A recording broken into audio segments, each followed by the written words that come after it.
The crystal chandeliers of the Riverside Grand Ballroom cast dancing lights across 500 guests, all dressed in their finest evening wear.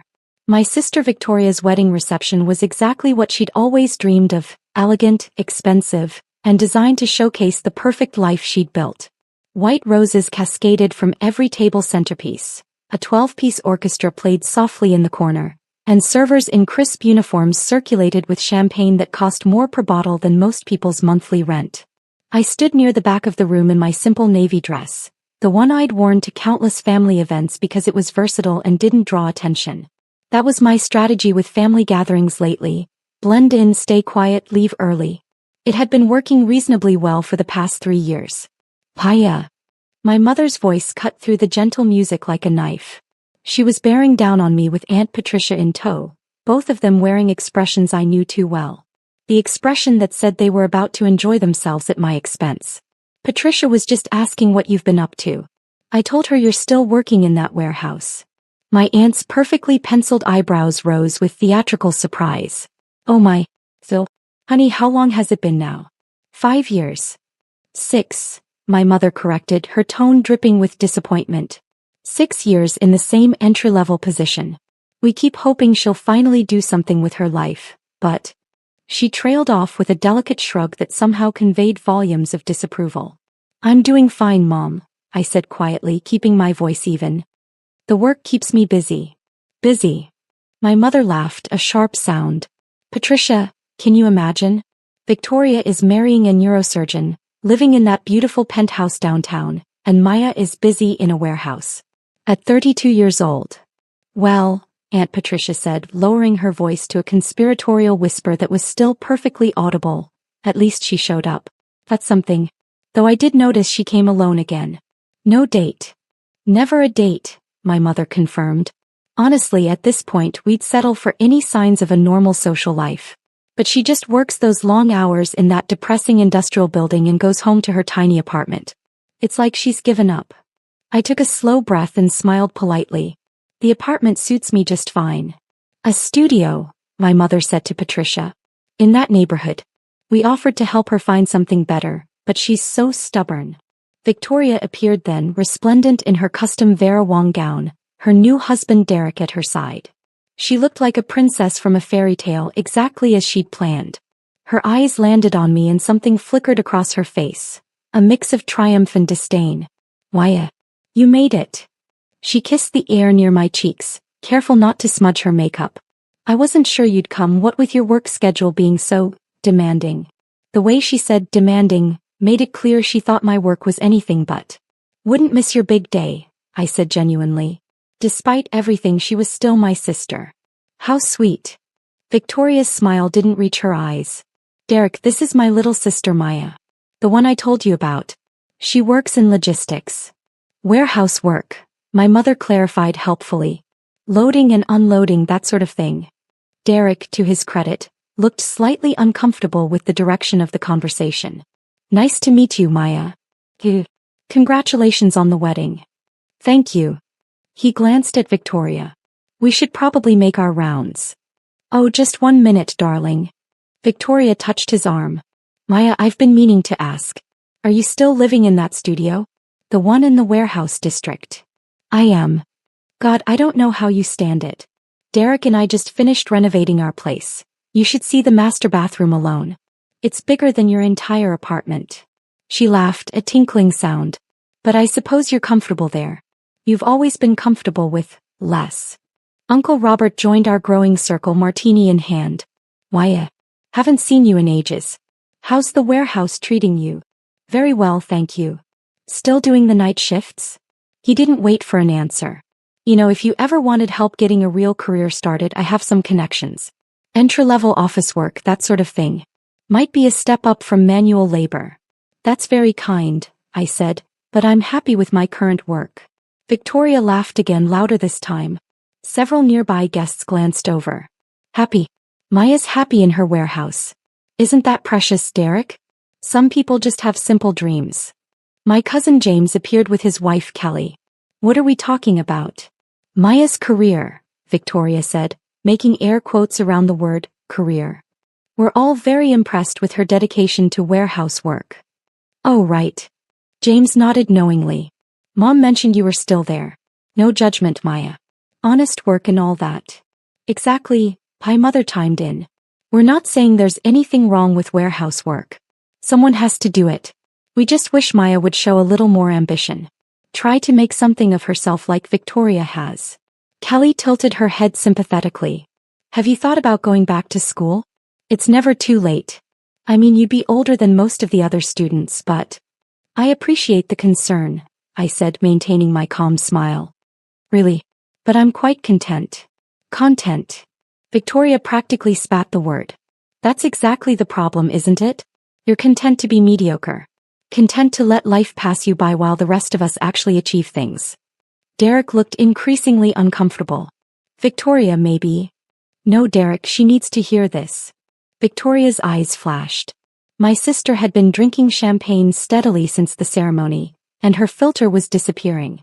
It's my wedding day and I've been patient with Maya's little act for years now. I'm tired of it. Act? I asked quietly. Yes, act. Victoria's voice was rising, drawing more attention from nearby guests. This whole, I'm perfectly happy being nobody routine. It's pathetic, Maya. You're 32 years old, working a dead-end job, living in a shoebox with no prospects, no relationship, no future. And you stand there smiling like everything is fine. It's not fine. It's sad. The music had faded into the background. At least 50 people were now openly watching our exchange. Victoria, my mother said, but there was no real reproach in her tone. She'd been saying similar things to me in private for years. No, Mom. Someone needs to tell her the truth. Victoria turned back to me, her face flushed. Stop pretending to be successful, Maya. Stop pretending your life is going anywhere. You're an embarrassment to this family, and frankly, I only invited you today because Mom insisted. I didn't want people asking why my sister wasn't here, because explaining that she's a warehouse worker with no life would be even more humiliating. The circle around us had grown. More guests were turning, conversations dying as they sensed drama. You could have been something, Victoria continued. You were always decent at school. But you gave up. You settled. And now look at you, wearing the same dress you wore to Uncle Robert's retirement party 2 years ago, arriving alone, contributing nothing to this family except disappointment. Victoria, that's enough, Derek said firmly, finally finding his voice. It's not enough. My sister was on a roll now, years of superiority and contempt pouring out. I've worked hard for everything I have. I went to medical school. I built a career. I married well. I made something of myself. And Maya? Maya moves boxes in a warehouse. She's a nobody. A complete and utter nobody playing dress up at my wedding. The ballroom had fallen silent except for Victoria's voice. Even the orchestra had stopped playing. Aunt Patricia touched my arm in what might have been meant as comfort. Honey, maybe you should. Should what? Victoria interrupted. Should leave? As maybe she should. This is a celebration of success, of achievement, of people who've actually made something of their lives. What exactly is Maya celebrating? 6 years of the same job? Living in poverty? Being the family failure? My mother finally stepped in, but her words were measured. Victoria, you're upset. Let's not ruin your special day. I'm not upset, I'm being honest. Someone needs to be honest with her. Victoria pointed at me, her diamond bracelet catching the light. This whole quiet, humble act. It's not fooling anyone, Maya.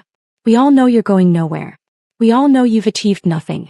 We all know you're still in that warehouse job because you're not capable of anything better. Still in that warehouse job? My mother echoed, turning to me with that familiar look of disappointment.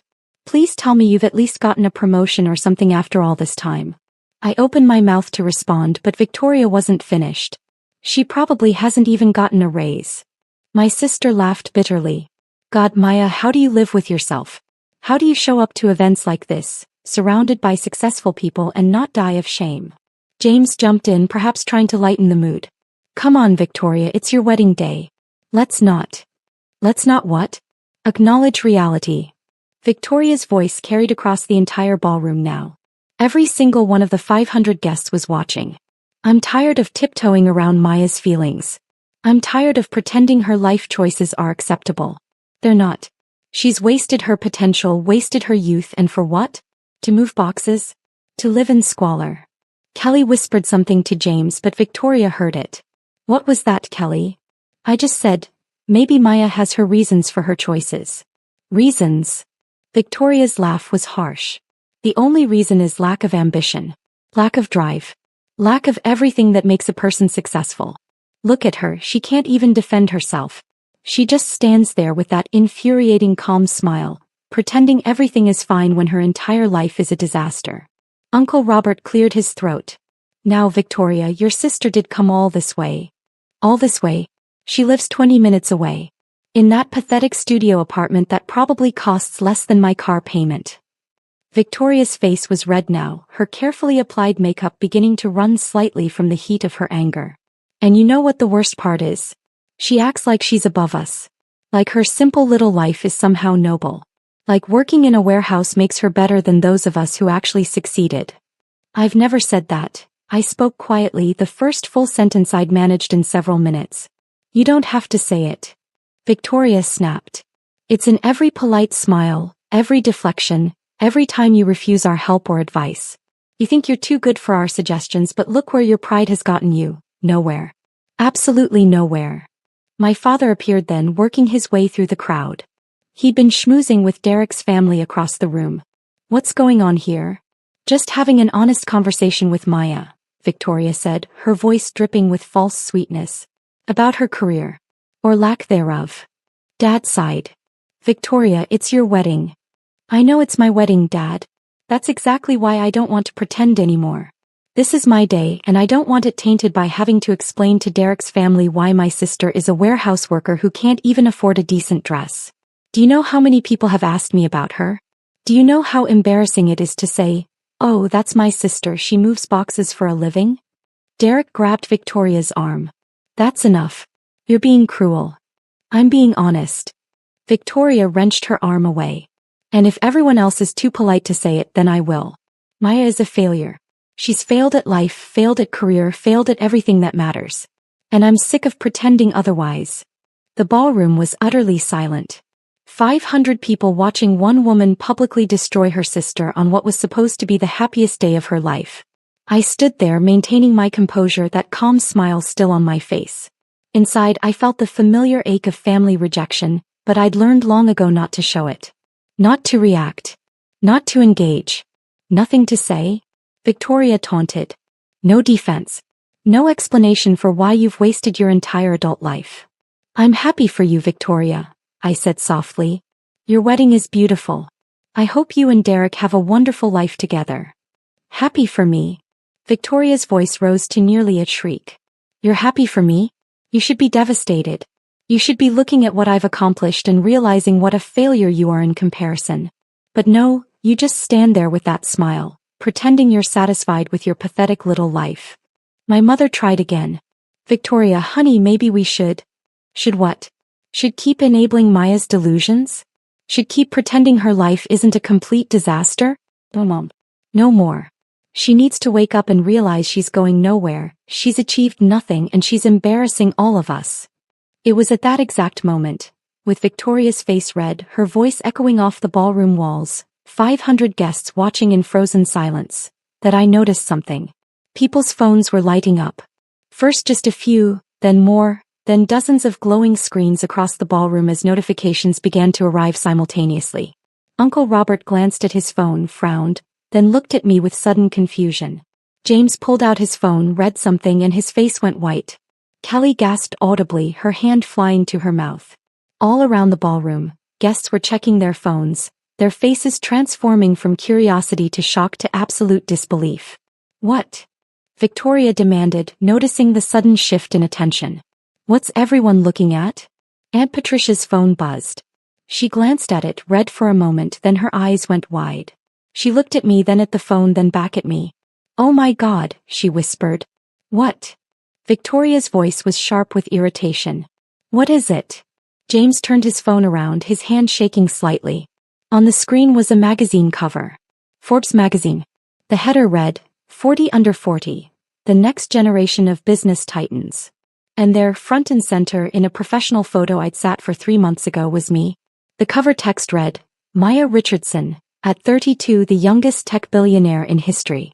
How a quiet genius revolutionized global logistics. Victoria stared at the phone. What is this? It's Maya, James said quietly. It's your sister. More phones came out.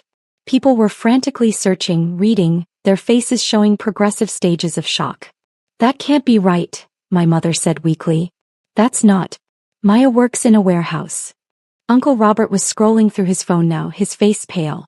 She owns the warehouse, he said, his voice barely audible. She owns the company. She owns. Jesus Christ, according to this, she owns the entire supply chain. Multiple companies. Across 6 continents. Victoria grabbed Derek's phone, her hands shaking. On the screen was the Forbes article, complete with photos, charts, and a detailed breakdown of my company's explosive growth and my personal net worth. This is a mistake, Victoria said, but her voice had lost its conviction. This has to be a mistake. It's not a mistake, said a voice from behind us. Everyone turned. A distinguished man in his 60s was approaching, flanked by 2 younger men in impeccable suits. I recognized him immediately. Malcolm Foster, editor-in-chief of Forbes. Mr. Foster, I said, surprised. I didn't expect you here. Your assistant mentioned you'd be attending your sister's wedding, he said with a warm smile. I wanted to personally deliver the first physical copy. He held out a magazine. It hits newsstands tomorrow, but the digital edition just went live. Causing quite a stir already, I see. He handed me the magazine. There I was on the cover, professional and confident in a way I never was at family gatherings. The version of myself I was at work, not the quiet daughter and sister who smiled politely through insults. Victoria was staring, her mouth opening and closing without sound. Maya Richardson, Malcolm continued, addressing the room as much as me, founder and CEO of Global Flow Technologies. 6 years ago you started writing logistics algorithms in that warehouse you worked at. The warehouse you now own along with 17 others worldwide. Your software revolutionized supply chain management globally. Current company valuation is $8.7 billion. Personal net worth estimated at $4.2 billion, making you the youngest self-made billionaire in the technology sector. The silence in the ballroom was deafening. The warehouse job, my mother whispered. You were working, I said simply. I was working. I started as a night shift logistics coordinator. I noticed inefficiencies in our systems, so I started writing code to fix them. The algorithms worked. Really worked. I pitched them to the company owner. He gave me a chance to implement them. Within 6 months, our efficiency increased by 340%. Within a year, other companies were asking to license my software. Within 2 years, I'd bought out the original owner and expanded globally. Malcolm nodded enthusiastically. It's one of the most remarkable business stories of the decade. You disrupted a trillion-dollar industry while most people didn't even know you existed. We've been trying to get you for a cover story for 2 years. I prefer to keep a low profile, I said. Clearly. Malcolm smiled. But the business world deserves to know the genius behind Global Flow. Your algorithms are running logistics for 40% of Fortune 500 companies. Your innovations have reduced global shipping costs by billions annually. You employ over 15,000 people worldwide. And you did it all before turning 33. Victoria was still staring at the phone, scrolling through article after article that was now flooding the internet. But you live in a studio apartment. I live in a penthouse, I corrected gently. In the building I own. In the warehouse district. I converted the top floor years ago. It's 4,000 square feet with a view of the river. I call it a studio because it's one open space. I like the openness. The warehouse district building, Uncle Robert said slowly. The one they wrote up in Architectural Digest last year? The industrial to luxury conversion. That's my building, I confirmed. James was scrolling frantically through his phone. There's a whole profile here in Tech Quarterly. It says you're notoriously private. You don't do interviews, don't attend industry events, keep your personal life completely separate from your public business persona. I like my privacy, I said simply. My mother's face had gone through several color changes. All this time, all these years we thought. You thought I was a failure, I finished for her. I know. You've mentioned it. Frequently.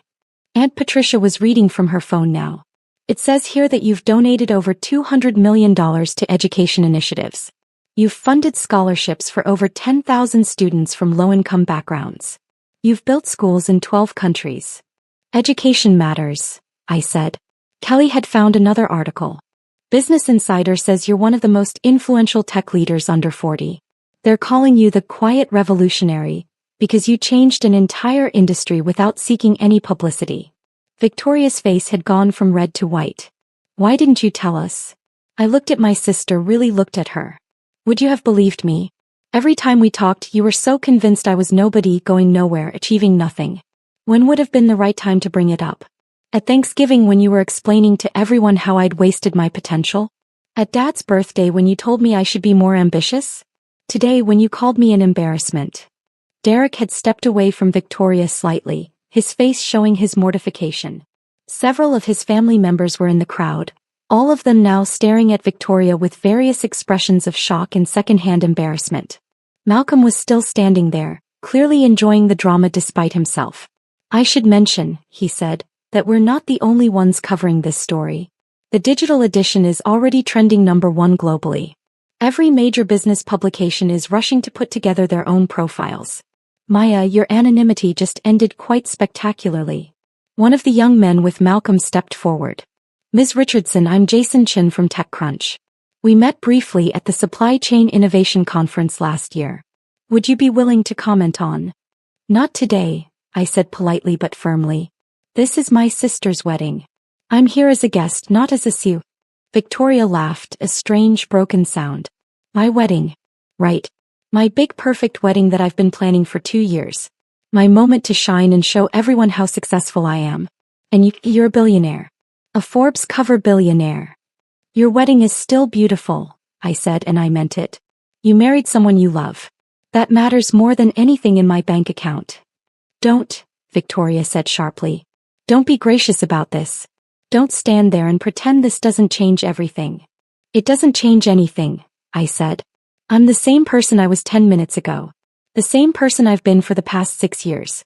The only thing that's changed is what you know about me. My mother had sat down abruptly in the nearest chair. All those times we tried to help you find a real job. I had a real job. I was building a company. We offered you money, my father said, his voice stunned. We offered to help with your rent. I didn't need help. But thank you for offering. James was still scrolling, reading article after article. It says here that you personally own 87% of Global Flow. That you've never taken outside investment because you wanted to maintain complete control of the company direction. That's correct. The company that's valued at $8.7 billion. The valuation fluctuates, I said. That's just an estimate. Uncle Robert was shaking his head in disbelief. We thought you were too proud to accept help. We thought you were stubborn and foolish. I was focused, I said simply. I had a vision for what I wanted to build and I built it. I didn't need to announce it to everyone. I just needed to do the work. Victoria's carefully planned reception was falling apart around her. Guests who should have been celebrating the newlyweds were instead clustered around phones, reading about me, whispering, pointing. The gossip would spread through their entire social circle by morning. Derek's mother approached, her face apologetic. Maya, I'm Patricia Thornton. Derek's mother. I just want to say, well, it's an honor to meet you. I've read about Global Flow's innovations. My son works in surgical technology, and your logistics systems have revolutionized medical supply chains. You've literally saved lives with your work. Thank you, I said. That means a lot. She glanced at Victoria with barely concealed disappointment. My son married into quite a remarkable family. Victoria's face crumpled. The reality was setting in.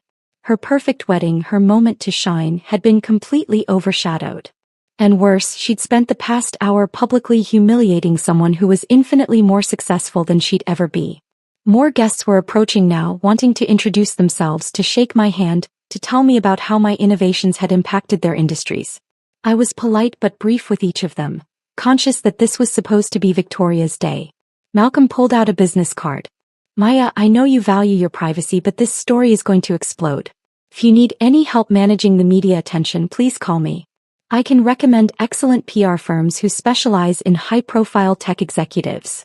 I'll consider it. Thank you. He and his team departed, leaving chaos in their wake. My mother stood slowly, her face a mask of conflicting emotions. We didn't know. All those things we said. You said what you believed to be true, I said. Based on what you could see. I understand. But we should have known, she insisted. We should have asked more questions, paid more attention. Would it have mattered? I asked gently. If I'd told you 3 years ago that I was building a tech company, would you have believed me? Or would you have thought I was delusional? She opened her mouth, then closed it, unable to answer. Victoria was crying now, her perfect makeup running in black streaks down her face. Derek tried to comfort her, but she pushed him away. How could you do this to me? She demanded, her voice breaking. How could you come here to my wedding and what? I asked calmly. Let you insult me without correcting your assumptions? Victoria, I didn't do anything. Forbes decided to run that cover. The timing was coincidental. I had no idea they'd publish today. You could have told us, she sobbed. You could have told us before, prepared us. So you could what? Treat me differently? That's exactly why I didn't tell you. I wanted to know how you really felt about me. And now I do. The truth of that statement hung in the air between us. Aunt Patricia approached hesitantly. Maya dear, I hope you can forgive the things we said. We were so wrong about you. You were wrong about my career, I corrected. But you were also right about some things. I do live alone. I don't date much. I don't have a traditional social life. Those things you criticized were accurate. I just didn't think they made me a failure. They don't, she said quickly. Of course they don't. You're brilliant, successful, incredible. I'm the same person I was an hour ago, I repeated. When you all thought I was a nobody. The ballroom was still in chaos. Victoria's perfect reception had devolved into what would undoubtedly become the most talked about wedding disaster in their social circle's history. Not because of any typical wedding mishap, but because the bride had spent an hour publicly eviscerating her sister, who then turned out to be a billionaire. Derek's father approached, a tall man with kind eyes. Ms. Richardson, I'm Michael Thornton. I apologize for my family witnessing such a difficult moment. For what it's worth, my son is a good man. He'll be good to Victoria. I know, I said. I can tell. She's lucky. I think, he said carefully, that she's realized she's lucky in more ways than she understood before today. Victoria was sitting now, surrounded by bridesmaids who looked torn between comforting her and scrolling through their phones to read more about me. The orchestra had tentatively started playing again, but no one was paying attention. James approached me, his expression sheepish. Maya, I feel like an idiot. All those times I offered to help you find a real job. You were trying to be kind, I said. In your own way. I was being condescending, he corrected. We all were. And you just took it. For years you took it and never said a word. What would have been the point? I asked. You all had made up your minds about who I was. Nothing I said would have changed that. Only evidence would change it. So here we are. My father approached, looking older somehow. Sweetheart, I don't even know what to say. You don't have to say anything, Dad. I do, he insisted. Because I've been saying the wrong things for 6 years. Every dinner, every holiday, every family gathering, I've been on your case about making something of yourself. And you'd already made more of yourself than any of us could imagine. I didn't do it to prove anything to you, I said honestly. I did it because I saw a problem and wanted to solve it. The success was almost incidental. He laughed weakly. Almost incidental. A multi-billion-dollar company, almost incidental. Kelly was reading from her phone again. There's a whole thread on Reddit analyzing how you managed to stay anonymous for so long. People are calling it the greatest example of stealth wealth in modern history. I wasn't being stealthy, I said. I was being private. There's a difference. Victoria had stopped crying and was just sitting there staring at nothing. Her beautiful wedding day ruined. Her moment of triumph, destroyed by the revelation that her failure sister was actually more successful than she'd ever dreamed of being. I felt a pang of sympathy for her despite everything. She'd worked hard for her success. Medical school was brutal. Building a career as a physician was demanding. Marrying Derek was genuinely a happy achievement.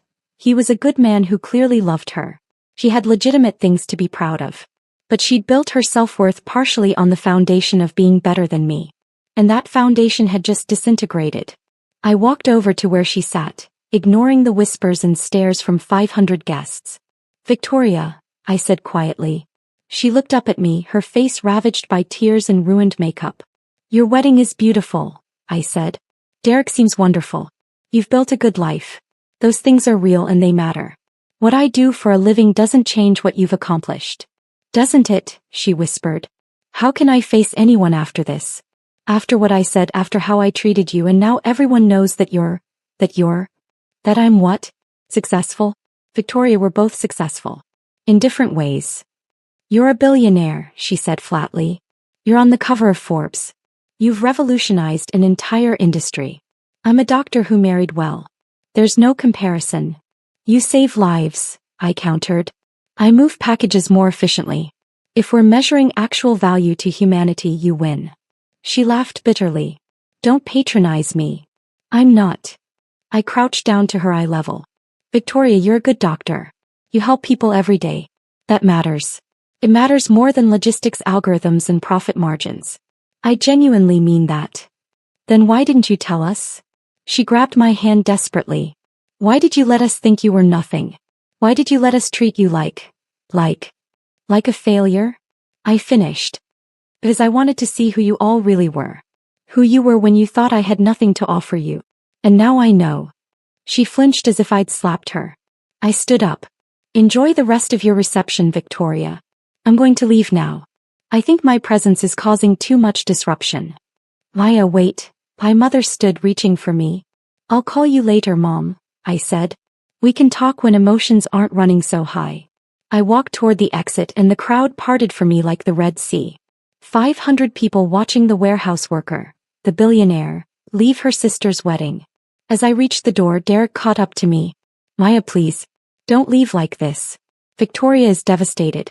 She didn't mean. She meant every word, I said gently. And that's okay. That's who she is. Who you all are. I'm not angry about it. I'm just done pretending we're closer than we actually are.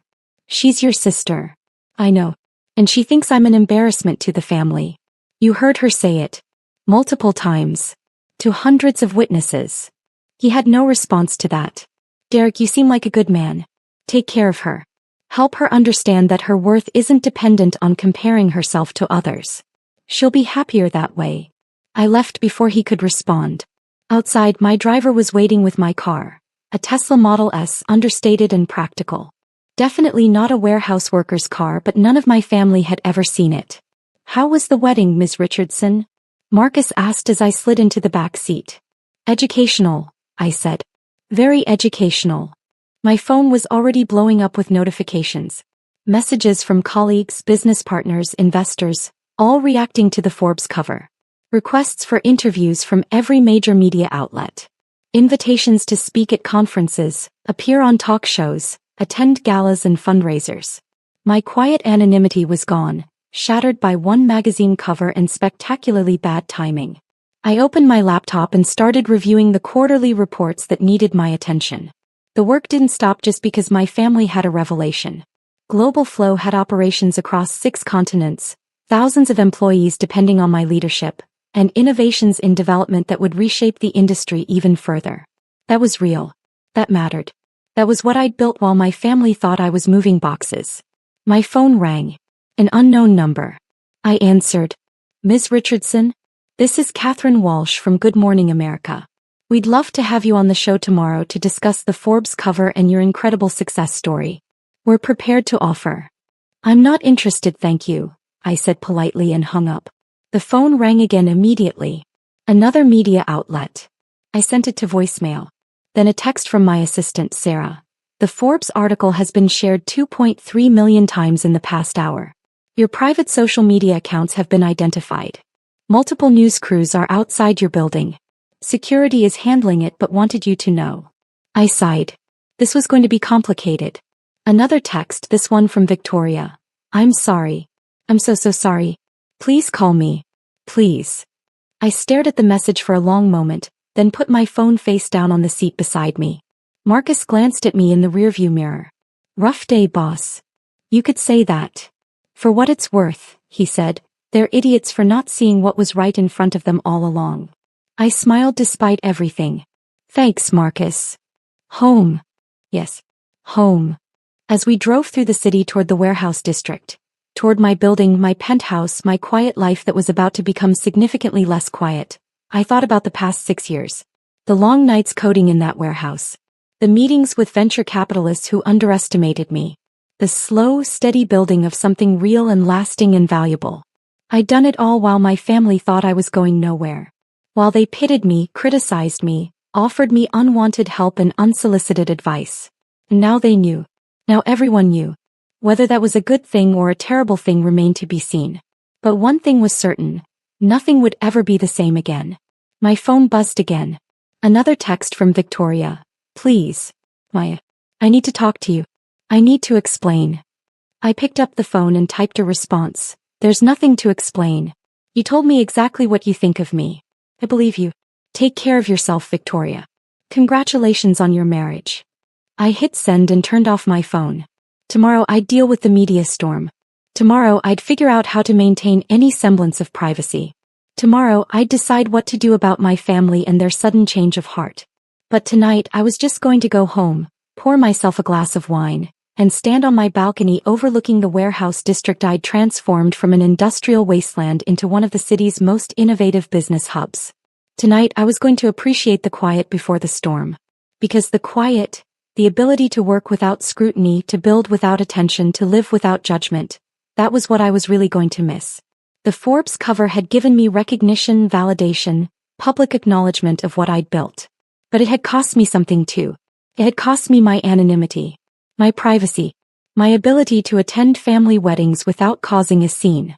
And I wasn't sure the trade was worth it. But that's the thing about success. Real success, the kind that changes industries and impacts millions of lives. Eventually it refuses to stay hidden. Eventually it demands to be acknowledged. Even if you'd prefer it to stay quiet. Even if you'd rather just keep moving boxes.